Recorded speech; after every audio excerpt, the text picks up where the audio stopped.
The inverted yield curve at the front end of the curve, the short end of the curve, so the 2-year Treasury yield versus the 3-month Treasury yield. The longer term yield is below the shorter term, which is not normal, and you can see how abnormal it has been. We've had that inversion in place pretty much since the Fed started jacking interest rates up dramatically, the most dramatic move ever in percentage terms, in percentage change terms, and it's been inverted ever since then. And this is one reason we believe we've been in a rolling recession, and the headline numbers obfuscate this rolling recession. But if you go sector by sector, manufacturing, down and out, housing, down and out, small businesses constrained by all kinds of metrics. Monetary policy is too tight. Cathie Wood begins her analysis with the latest employment report, a key barometer of economic health. While headline job numbers often steal the spotlight, Wood draws attention to a subtler but critical data point, the average work week. According to her, this indicator has declined, which can actually carry more weight in assessing economic strength than overall employment changes. In tandem, the household survey, a more nuanced measure of employment, came in below 100,000, around the 90,000 range. These signals together suggest that while the job market appears stable on the surface, it's showing signs of softening underneath. What makes this even more significant is that bond yields have remained surprisingly calm despite earlier expectations of a much weaker report. According to Wood, this reflects the market's growing belief that the economy is cooling, and potentially more than policymakers realize. Please take a little time to like this video, subscribe to the channel, and turn on post notifications for more videos like this. You can also check out our other videos on cryptocurrencies and the overall digital asset space and drop your comments and observations in the comments section below. Everything you do helps with the YouTube algorithm and immensely contributes to the channel's growth. Thanks and enjoy the video. One other source of weakness in the report was the average work week. It was down, and many people don't pay much attention to that, but that can have more of an impact than the change in employment itself. So another sign of weakness. And if you look at the household survey was in the 90,000 range. So again, sub 100,000. So on balance, I would say a weak report. The bond market may have anticipated a much weaker report because of how ADP set us up earlier in the week. So it's down a bit, but bond yields have been very well behaved in the last month, especially with all of the drama around the deficit. So with that, let's launch into these charts. So the first chart here is the budget deficit. Now, it's very hard to see on a month-to-month basis, but actually in the last few months, the budget deficit has come down slightly as a percent of GDP already. You can see here the green line and X depicts where Treasury Secretary Bessent aims to take the deficit over the next 3.5 years. If our outlook for growth driven by productivity is right, we think he will be successful. So we think that the tide is turning here, and we think the surprises could be on the low side of expectations, meaning the deficit shrinking as a percent of GDP more than people expect. And on the next chart, you can see we featured this last month. The reason we're featuring it again, the corporate tax rate, is it does look that in both the House and the Senate versions of the bill, that full expensing of capital equipment and some structures has made it into the bill, which would take our effective corporate tax rate down into the 14 to 15% range, which will be one of the lowest in the world, certainly in the developed world. And one reason we do believe foreign direct investment will increase in this country. On the next chart, here you can see what I mentioned about M2. M2 is closing in on 5% growth. That's depicted in the purple line here. But if you take a look over history at this chart, you'll see that even that rate is at the lower end of what we've experienced over the years. Now, what's also interesting on this chart is in the 60s and 70s, you'll see M2 growth on a year-over-year basis was outpacing inflation. It was accommodating all kinds of government spending. And you can see that this is pushed ahead by 18 months, that if we're right, the inflation rate is going to come down. And the controversy out there, and I think what Treasury Secretary Bessent has been trying to guard against, is that we don't end up in another 70s accommodation period, which led to terrible inflation, double-digit inflation. If we're right, this environment is going to look much more like the 90s, where money growth is above the inflation rate, and actually inflation tends towards a decline. And what that will mean is that the velocity of money is slowing down. Now, the velocity of money, I know I've featured it in charts in the past, but it's been in a secular downtrend since a secular decline. The growth rate had been slowing quite a bit, but the actual decline started in the late 90s. With the occasional cyclical bump. Well, we've just been through the cyclical bump, and velocity is starting to turn down again. So that trend is important. If it's still in place, then money growth at this level is not at all a problem in terms of feeding inflation. The velocity is the rate at which money turns over. And why would it decline?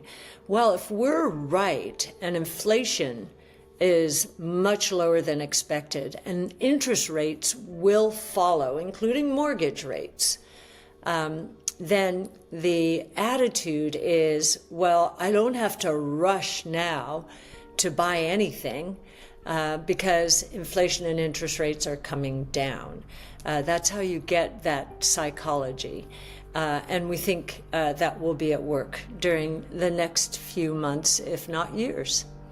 On the next chart, here you can see what I mentioned a little earlier, which is the inverted yield curve at the front end of the curve, the short end of the curve, so the 2-year Treasury yield versus the 3-month Treasury yield.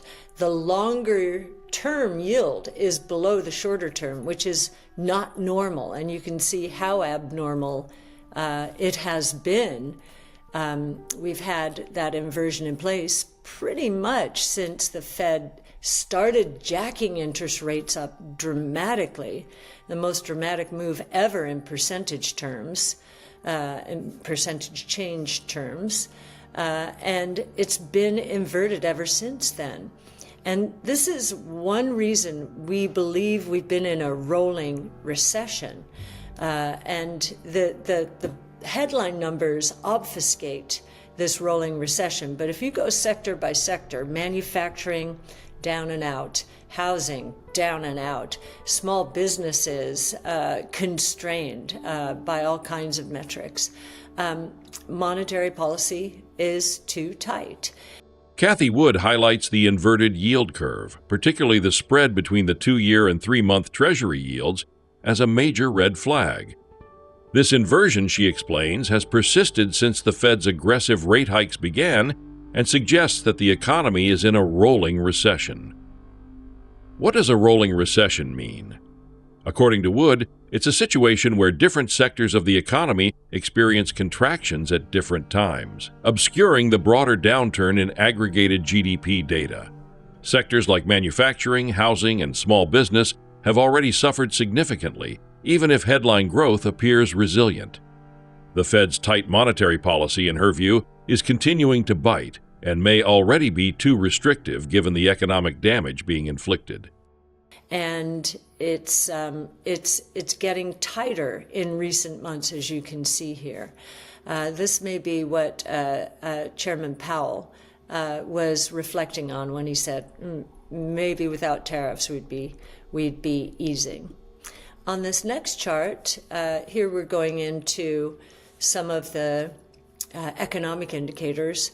So this is a chart from RenMac, a service that we use. It's a very good service. And what you see here is the unemployment rate in the dark brown. And in the gray, you can see the labor differential. So this is labor differential is based on a conference board metric. Jobs easy to get minus jobs hard to get, or maybe it's the other way around, jobs hard to get minus jobs easy to get. And based on that metric, the unemployment rate is probably going to continue moving up. Now, what happened in this report, it actually ticked down a bit in today's report from 4.2 to 4.1%. One of the reasons is the labor force is shrinking, and probably what's behind that is immigration, the crackdown on illegal immigration, and the deportation of some people. So that could be holding the unemployment rate down. This metric, the labor differential, says it's getting harder to find a job. The other metric that suggests that is continuing unemployment claims. They have been rising even while initial claims have been pretty stable. And what that suggests is people who have been out of work are finding it difficult to get a job. And we do know that AI is certainly hurting entry-level jobs. I may have mentioned this the last time. We did our own hackathon at ARK during our offsite, and we now have 13 projects that we internally started coding ourselves. I did a little bit, although I have to give credit to Dan White more for our team getting a project going. Dan White is our associate portfolio manager. And yet 13 pain points within the organization we started addressing ourselves.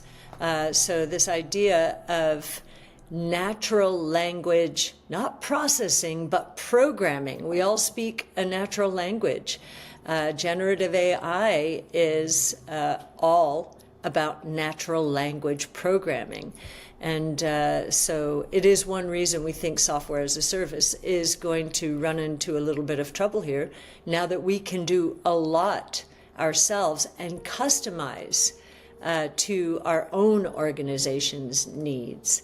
The other thing I'll note about this employment indicator is the Wall Street Journal published an article about college graduates having a difficult time getting jobs. And that's what I mean by entry level. If you look at the statistics, what you'll find is the unemployment rate is up. I think the recent low in that metric was 4%, and we're up above 6%, 6.3 or 6.4%, I think.